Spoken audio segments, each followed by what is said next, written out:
Mau membuat Indonesia menjadi global player, kita membicarakan Afrika sekarang. Di mana dulu di abad pertengahan oleh orang Eropa dikatakan Afrika itu sebagai antitesanya Eropa, atau ketinggian budaya orang-orang Eropa itu lawannya adalah Afrika yang tidak berbudaya, rendah derajat manusianya, dan pusat kegelapan dunia. Sampai beberapa abad setelahnya, Afrika masih dicuekin oleh dunia. Isinya hanya konflik, kemiskinan, kelaparan, kebodohan. Hingga suatu hari ada sebuah negara melihat peluang besar di Afrika. Dan semenjak saat itu, terjadilah persaingan perebutan di Afrika. Tidak beda sebenarnya dengan perilaku Eropa di abad pertengahan, di mana Eropa hingga abad 20, di mana negara kolonialis Inggris dan Prancis misalnya, mengambil bahan baku Afrika, memperbudak rakyat Afrika, dan ini semua untuk mempengaruhi geopolitik dunia. Sekarang di abad 21 juga sama perlombaannya. Tiongkok, Amerika, India, Kanada, Uni Eropa, Israel, Jepang, semua negara ini berlomba-lomba menguasai Afrika, dan dalam kompetisi tersebut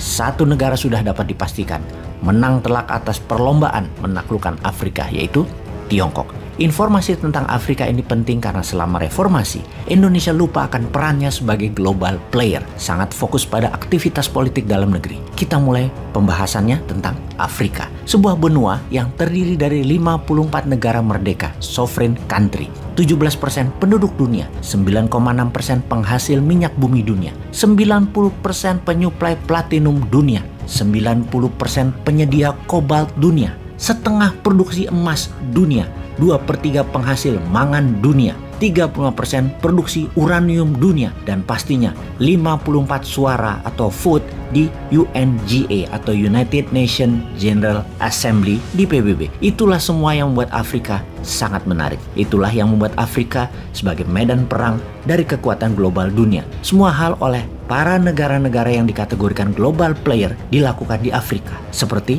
membangun infrastruktur, membangun diplomasi, memberikan kekuatan militer, menggunakan soft power, perdagangan, geopolitik. Semua dimainkan dengan gaya berbeda oleh semua negara yang tertarik dengan Afrika. Kita memberi contoh para pemain dunia tersebut, apa saja yang dilakukan di Afrika. Misalnya, di tahun 2016, Israel melakukan manuver di Afrika. Benjamin Netanyahu adalah pemimpin Israel pertama yang hadir di Afrika dalam 50 tahun terakhir. Apa yang dimauinya? Israel memerlukan 54 vote dukungan suara dalam resolusi di PBB, yaitu pro-Israel dan melawan Palestina. Afrika dan Israel punya kesamaan sejarah. Demikian Netanyahu berdiplomasi. Lalu Israel menjadi sponsor atau pendukung kebutuhan Afrika akan energi dengan tenaga surya, penyediaan air bersih, dan dunia pertanian. Di mana kita semua tahu teknologi Israel akan 3 hal tersebut adalah terunggul di dunia. Tentang pertanian di gurun, air bersih dari air laut, dan energi listrik dari tenaga matahari. Kemudian di tahun yang sama, 2016, Senegal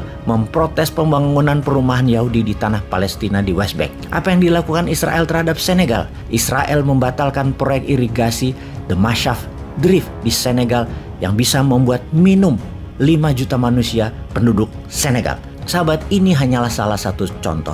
Dan ada lagi, Uni Eropa akan melakukan investasi senilai 54 billion dolar di Afrika. Pertanyaan kemudian, apa yang diinginkan oleh Uni Eropa? Yaitu akses di pasar Afrika untuk 1,3 miliar penduduk di benua Afrika.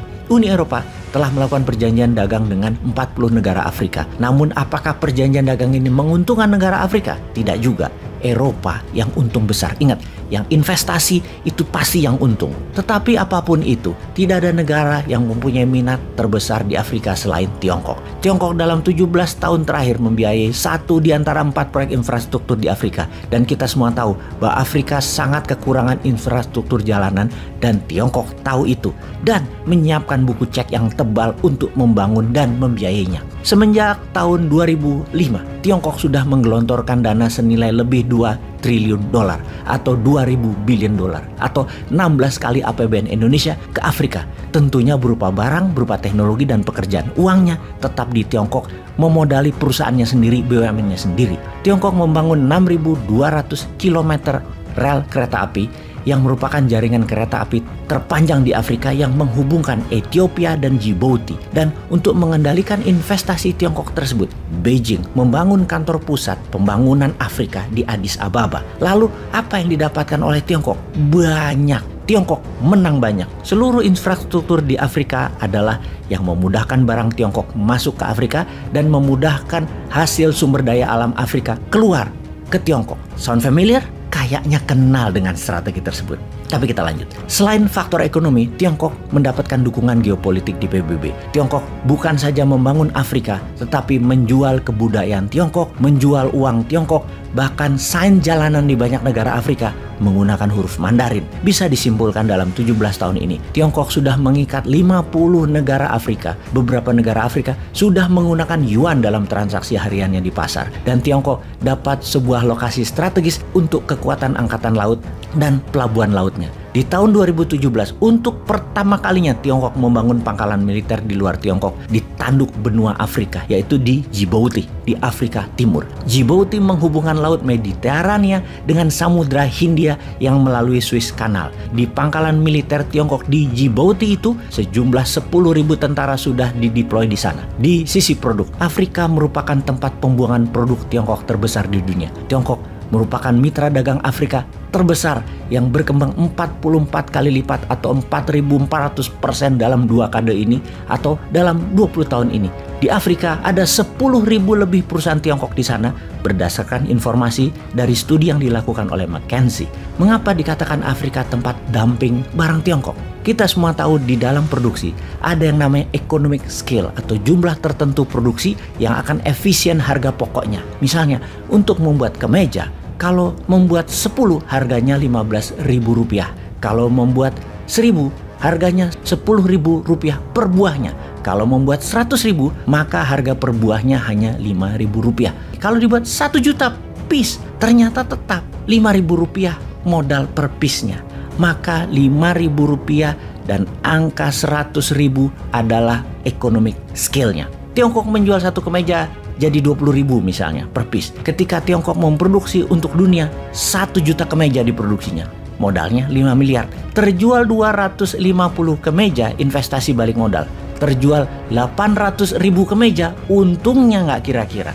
Nah, sisa yang 200.000 di gudang dijual dengan harga Rp0 aja untung daripada harus menuin gudang. Maka oleh Tiongkok itu didumping, dibuang ke Afrika dengan harga berapapun. Rp5.000 juga nggak apa-apa. Bagi Afrika, Tiongkok baik banget. Itulah salah satu kegunaan Afrika bagi Tiongkok. Tempat buang barang-barang dengan harga murah, tempat dumping. Di sisi lain ada yang tidak kalah penting. Afrika bagi Tiongkok adalah sumber daya alamnya. Sungguh, Afrika punya bahan baku, Tiongkok membangun aksesnya dan mengendalikannya tentunya. Investasi Tiongkok di seluruh dunia yang terbesar nomor 3 dilakukan oleh Tiongkok adalah sektor pertambangan di Afrika. Jadi sahabat, apa hikmah yang didapat sejauh ini? Sudah mulai paham?